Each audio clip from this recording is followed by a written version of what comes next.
Hello everyone, I am Sujit Tanpure and my today's topic is reporting of ADR.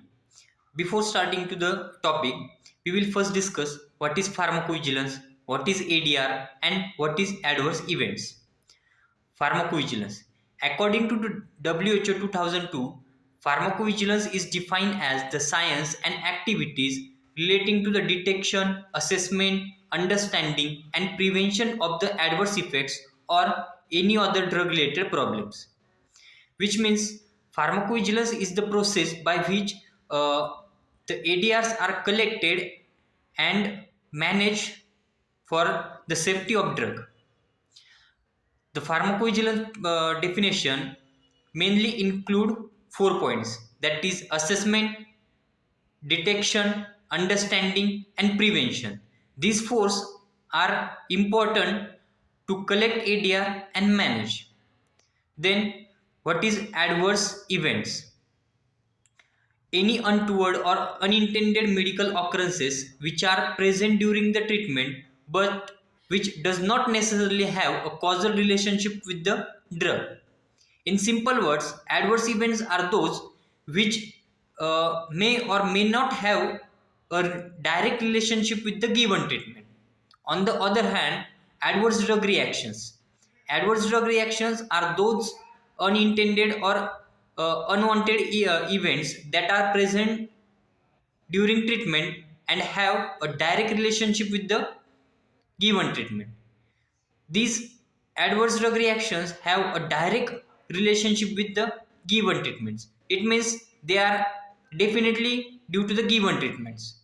Then to report an ADR, at least four minimum criteria uh, should be present or fulfilled. These four are identifiable patient, identifiable reporter, at least one ADR, and suspected drug. These four criteria are mandatory to report an ADR and to consider an ADR is a complete. Then examples of ADRs are symptoms like headache, nausea. Then physical findings like elevated blood pressures, then lung, then edema. These can be considered as a ADR. Then we will see what is unexpected adverse drug reactions. And adverse reactions, the nature or severity of which is not consistent with the applicable product information. This means these are not previously predicted during the clinical investigation of the drug. Then what is serious adverse events? uh, Serious adverse events are those which may result in death, requires hospitalization or prolongation of hospitalization, which may be life threatening. This then which may cause disability, or which may be present by birth, which can be called as congenital anomaly. Then uh, disability is the disruption in the normal functioning of the body. Then steps of ADR monitoring, which steps involve identifying adverse drug reactions, then assessing causality between drug and suspected reactions by using various algorithms like Naranja scales, etc. Then documentation of ADR in patients' medical reports. Then reporting serious adverse reactions to the pharmacovigilance center or ADR regulatory authorities. Then assessment of ADR. ADR should be assessed based on following criteria, which includes seriousness, intensity, then relationship to drug, then expectedness or unexpectedness, and then outcomes. Then what is serious and seriousness? What is serious and severe?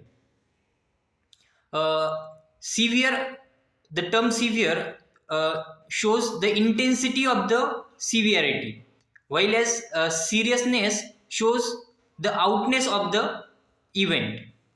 Then what is the process of ICSR case processing? ICSR case processing steps involves first reception of the case, then validation of duplicate check, then logging of the case, then triaging, that is prioritization or classification of the ADR, then uh, data entry, then quality review, then medical review, then generation of report, and last is report submission and feedback to the patient. Then what is the two types of ADR reporting? Two types of reporting involves expedite reporting, that is quick reporting, and the second is routine reporting.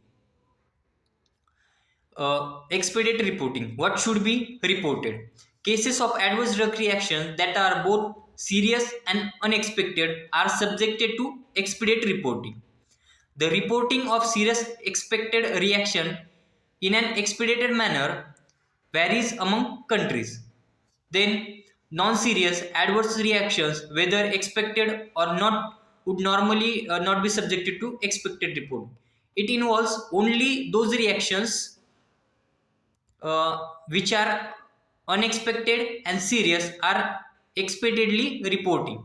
Then routine reporting involves non-serious adverse reactions, whether expected or not, will ordinarily not be subjected to expected reporting, which involves those reactions that are non-serious and non-serious. This can be expected or unexpected, but these are non-serious, so there is no need to expedite reporting of such reactions. This can be report in the these reports can be added into the periodic reporting. Then reporting timelines. The reactions which are unexpected and serious need to be reported within 15 days, and those which are not non-serious can be reported within 30 days. That's all about reporting of ADR. Thank you.